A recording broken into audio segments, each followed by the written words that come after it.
Hello and welcome to the first in a new series on good moderation, in which we will be reacting and deep diving and reviewing different pieces of works, whether it be TV show, film, or books. Today, I have the new Dawn of Yangchen novel that I've read and I've had some opinions on because I don't know, it's just exciting. So for a long time, Yang Chen has been kind of this avatar that I've been very interested in. I really liked her wisdom to Aang while he was struggling with whether or not he should kill Lord Ozai, and I've just found that really interesting. And I wanted to see what her story was, and when I learned that we would be getting her story, I've been very interested in that. And obviously, we saw some things in the comics and in the Kyoshi part of the Avatar Chronicles. We saw her being very revered, so I want to see how she became so revered and so respected within the world. So I'm just going to start by going over some things I already knew about her as an avatar. She was venerated, she was respected. Each time we see the Western and the Eastern air temples, she is a common statue that we see just in the decor of the temples and in the kind of aesthetics of the temples. She is very much always there. And that she's an air nomad of the Western Temple. For those of you who don't remember, the Western Air Temple is the one that's hanging under a cliff. One of my favorite ones. Actually, my favorite temple in the show. And she has 3 animal companions, which is explored in the comics and in this book, of course. We have her two lemurs, Pick and Pack, and her flying bison. Then we also had the Tianhai crisis, which was something that she dealt with in the comic that Aang kind of had to deal with the repercussions of the air nomads no longer enforcing something. So I'm just going to review that in case you don't know what happened. So basically, there was a spirit, Lady Tianhai, and she had a friend, General Old Iron. So a group of settlers came by where they were living across this coast, and she was treating it like her own little garden. And the settlers settled there, and obviously Old Iron was a little pissed off. He was like, "What are you doing?" And then Li Tianhai, she was kind of involved with these humans. She was like, "They're interesting. They're providing something to this landscape. It's beautiful." So then she was like, "Okay, Old Iron, you don't like them. You should leave. I'm gonna stay here with these humans." So Old Iron left. And over the years, Lady Kinhai fell in love with these humans so much that once a year she would enter a human form and explore this new city that they have been bustling and creating. And eventually she fell in love with a human. And because she wanted to stay with that human, she abandoned her spiritual form and became a human and married this human. And eventually that led to her dying a human death, which caused Old Iron to return. In anger, he blamed the humans of this village for his friend's death and began to attack them. Yang Chen, Avatar at the time, came to protect this village. She began to reason with Old Iron. She knew that Old Iron was mourning his friend and someone that he hasn't been able to see because of these humans. So she created a peace. She brokered a peace. She was like, "My air nomads will venerate Lady Tianhai here, and there will be no people other than the air nomads venerating her to enter this land anymore. These people will leave, and we agree to these terms." And they did. General Old Iron agreed to those terms, and Yang Chen got rid of this village, a kind of city that was created in the Tianhai area. So obviously the humans didn't like that, but the Old Iron spirit was okay with it. And as we know, the air nomads weren't able to continue this festival of Yangchen far after because of the genocide, blah blah. So yeah, that was generally, this book takes place right after that crisis. So things I wanted to see in this book that I knew was coming. I desperately wanted to see the air nomad culture. Well, we did get to see a bit more of it in Legend of Korra than we did in The Last Airbender. Legend of Korra was kind of the air nomad culture that was kind of stagnant and thrusted into a new world. And we don't really know if what Tenzin was doing was the true culture, quote unquote, because Aang was obviously a child. That's explored in the Rift comic as well, that Aang never got to learn all of his people's traditions. He never got to learn why they did things. He just learned that they did these things. He never got to learn the deep dives of their history. So I wanted to see what it looked like prior to this genocide and prior to to that, see how this peaceful nature continued, whether it was really, as Aang saw it, very deified and proper, or was there sort of like an quote unquote underbelly to this culture, or something that was interesting, something that provided something outside of this very monastic lifestyle. And I also wanted to see the traditions of how the Avatar was treated. Like, we know that for the for both the avatars that we saw in depth on TV, being Aang and Korra, we didn't really get to see the Avatar being venerated as a spiritual source. Aang was hunted, and Korra had to deal with being a political figure rather than a spiritual figure. So I wanted to see how other figures got that. Like, we saw it a bit with Roku, but Kyoshi obviously was not venerated as a spiritual figure, especially in her first book, maybe the second, but the second she still had to deal with the politics and minutia of daily life. So yeah, I also want to see how Yang Chen ended up on that wisdom that we saw.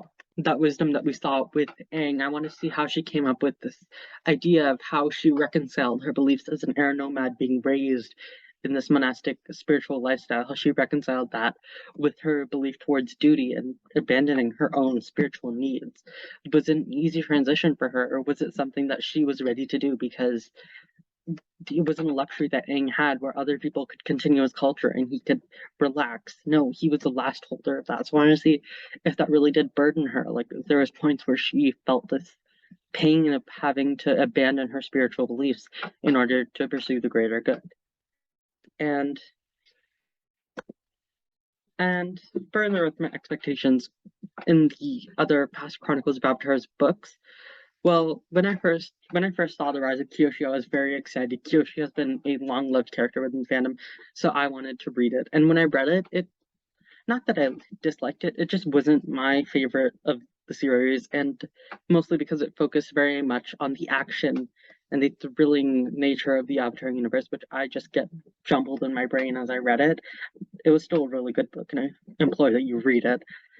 The Shadow of Kyoshi, when it came out, I got it and I loved it. It was absolutely amazing with its exploration of the Fire Nation and this kind of more daily culture and the idea of people being on this kind of side of an argument. It was very diplomatic in its ways, but also showcased Kyoshi as like the fandom really loved from her. She was passionate, she was fighting, she wasn't really insecure. She was, but she was still very confident in her power, and I really liked that. And it really created a good segue at the end of The Shadow of Kyoshi into the Dawn of Yangchen, with Yangchen coming to Kyoshi and beginning to tell her story. And I feel like that creates a really good narrative where we are kind of experiencing Yangchen, beginning to experience this might be what Yangchen would have told Kyoshi or shown her about her life. And I found that really interesting with the beginning of this. So, the book begins with Yang Chen's childhood, and we did get an early kind of leak into the book where Yang Chen's like experiences the Avatar was always known as a child. She was very much like plagued by these visions of seeing like what past avatars were doing in the life. And when I saw that people were saying she was plagued by these visions, I was kind of confused. I was like, what do you mean plagued? Like, and they really did a good job at representing that. They kind of manifested as seizures where she was a child crying out random things from her past lives, where she was plagued by seeing these visions of horrible things like floods and stuff that her past lives failed at dealing with. And she kind of, from a very early age, had to understand that being the Avatar was not fun and games. It was something that was very harsh on life. And she never really got to have a normal childhood because of that. And yeah, we see her older sister, Jetson, kind of guiding her through this point in her life. And something I find very interesting is that the elders of the Western Air Temple, well, they definitely were intrigued by this and they wanted to help Yang Chen as much as they could. It wasn't really a contest to them. They didn't see it as like, I have to be the one to help the Avatar. I have to be this person. And they really wanted to help the Avatar, but they didn't care about being the front runner of this position. Like the abbess of the temple did, she was like, Jetson is closest to the Avatar, so she will be the one taking care of her spiritual education. And I found that very interesting in the ways that it was like they were very open with their leadership, and she was willing to allow a a younger nun to lead the Avatar. She was like, this would be best for the Avatar. And I found that very interesting. It really contrasts the way that Tenzin did his spiritual duty, where he wanted to be the leader of the temple and the leader of these new airbenders, but he wasn't willing to delegate towards Jinora and stuff like that. And I found that very interesting. It also kind of juxtaposes the way that the other elders of the Southern Temple treated Gyatso and Aang, and I found that very interesting. So then we have a bit of a time skip into the next part of the book, where we are thrown into the city of Bin-Er. And Bin-Er is kind of this, like, I don't know, I imagined it being kind of like Republic City in the way that it was a combination of different cultures and people just going through the city. And it also had a very distinct class divide, but it wasn't in the same way that Ba Sing Se had a class divide. It was much more intermingled. Like it wasn't much of like a monarchical class divide. It was more like an industrial class divide in which there was the working class and the rich. And I found that very interesting, with the rich being the Shangs, who were implemented by world leaders to own these cities and control them. And the reason they needed those Shangs in these cities because the Platinum Affair, which is explored in the book. And basically it was a sort of civil war within the Earth Kingdom against the Earth King, and the Water Tribes and the Fire Nation supported a rebel faction secretly by giving the rebel faction platinum while they supported Earth King through paper money. And that's kind of like, paper money is less sort of structured. It's hard to cash in, but platinum is very solid as a source. So after learning about this and defeating the rebel faction, the Earth King confiscated all that platinum and melted it down and made a giant platinum statue of a badger mole behind his throne, saying that until this badger mole looks like stone, I'm going to be pissed at the Fire Nation and the Water Tribes. And that kind of halted international trade, as it would if a major player within a four-nation society kind of closes off everything. So they decided upon adding the Shangs in a series of cities, one at the Northern Earth Kingdom and others along Earth Kingdom coast from north to south. And we see a lot of this kind of discussions happening where the Shangs are these elite who are chosen by the world leaders to kind of lead these cities into international trade. So they act as ports that aren't really part of the Earth Kingdom, they aren't part of the Fire Nation or the Water Tribes. And that kind of lent itself very interestingly into the story. So then we get to see Yangchen. And throughout the book, Yangchen quickly, her character just really always focused. It really made me very interested, and it made me love her even more than I did from her small piece of wisdom. And it just was so interesting to see her own, like, the reasons that she favored humans over spirits, and the reasons that she, as the Avatar, was able to. She wanted to help people to her highest extent. As much as she could, she would sacrifice her own needs constantly. Like, she would not sleep if there was people that she knew that she could try to help. She wasn't the only fighting. She was also very much there with healing, and that kind of shows it. There's scenes where she tries to heal people with her avatar power rather than being on the offensive. She was very much defensive and caring about people, and that kind of shows in the way that she acts throughout the book.